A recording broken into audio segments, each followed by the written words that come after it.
U Rwanda rwamaze impungenge kuba rusora rugaragaza ko nta cyorezo cya Ebola cyari cyagaragara mu Rwanda uko byatangajwe n'igitangazamakuru Igihe. Ni BD Check wumva nk'ibisanzwe kugezaho amakuru agiye atandukanye, ndagushishikariza gukora subscribe, share na comment kugira ngo amakuru nk'aya ngaya ajya kugeraho igihe. U Rwanda rwamaze impungenge barusura ku cyorezo cya Ebola kiri muri Repubulika ya Demokarasi ya Kongo. Urwego rw'igihugu rw'iterambere RDB rwatangaje ko nubwo mu karere u Rwanda ruheyemo hagaragaye icyorezo cya Ebola, ibikorwa by'ubukerarugendo, inama no kwakira abantu bikomeje kandi ko nta mpungenge abantu bakwiriye kugira. Mu butumwa RDB yashyize hanze yavuze ko u Rwanda ruracyafunguye ku bakerarugendo, inama, ibikorwa by'ubucuruzi, pariki z'igihugu, amahoteli, ahabera inama ndetse n'ibikorwa by'ubukerarugendo bikomeje gukora nk'uko bisanzwe ariko bubarizwa mu ingamba z'ubwirinzi. Yakomeje avuga ko abasura u Rwanda bashishikarizwa kuryoherwa na gahunda zabo bafite icyizere, ariko hanubahirizwa amabwiriza y'ubuzima yashyizweho. U Rwanda rwijeje ko rufite inzego z'ubuzima zishoboye kandi ziri gukurikiranira hafi amakuru yose y'uko iki cyorezo gihagaze ndetse rwiteguye mu gukumira Ebola. Rwashimangiye kandi ko ruri gukorana n'abafatanyabikorwa bo mu karere n'abo mu rwego mpuzamahanga mu kubungabunga ubuzima bw'abarutuye ndetse n'inyamaswa. Mu gukumira iki cyorezo, RDB yatangaje ko ku mipaka y'u Rwanda irimo no ku kibuga cy'indege mpuzamahanga cya Kigali hakajije ingamba z'ubwirinzi zirimo gupima abinjira n'abasohoka.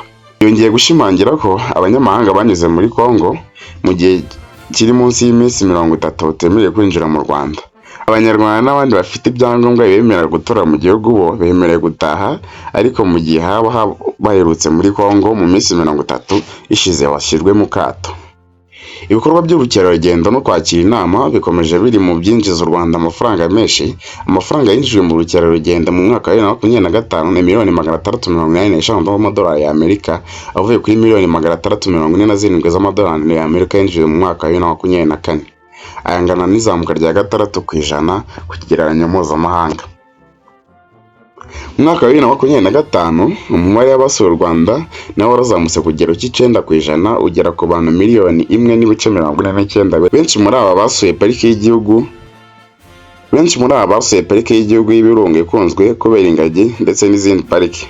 Umubare w'amafaranga u Rwanda rwinjiza avuye mu nama, amamurikabikorwa n'abamurikagurisha ni miliyoni 94.70 z'amadolari y'Amerika, avuye kuri miliyoni 84.18 zari zinjijwe n'ibi bikorwa mu mwaka wa 2024, ingana n'izamuka rya 11%. Ebola u Rwanda rukomeje kwitwararikaho yagaragaye bwa mbere muri Repubulika ya Demokarasi ya Kongo mu ntara ya Ituri, nyuma igera no muri Uganda, izwi mu izina rya Bundeburyo. Muri rusange amaze kwicwa ni Ebola ni 421, mu gihe abo bikekwa ko banduye barenga 900. Nubwo bimeze gutyo, umunyamabanga wa leta muri Minisiteri y'Ubuzima Dr Ivan Butera yaje gutangaza ko iki cyorezo kitaragaragara mu Rwanda. Ati muri uku kwezi kwa Gicurasi muri kano karere dutuyemo hagaragaye icyorezo cya Ebola, kikaba cyaragaragaye mu ntara ya Ituri muri Repubulika ya Demokarasi ya Kongo. Icyorezo cya Ebola ntabwo ari bwo bwa mbere kigaragara mu karere, no mu yindi myaka cyagiye kigaragara.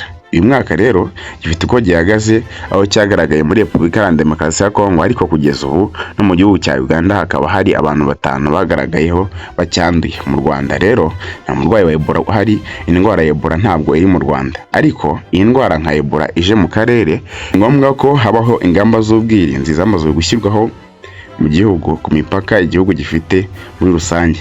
Ebola yongeye izwi nka Bundeburyo yabonetse bwa mbere muri Uganda mu mwaka wa 2007 n'2008, yandura ku bantu 149 ica 37.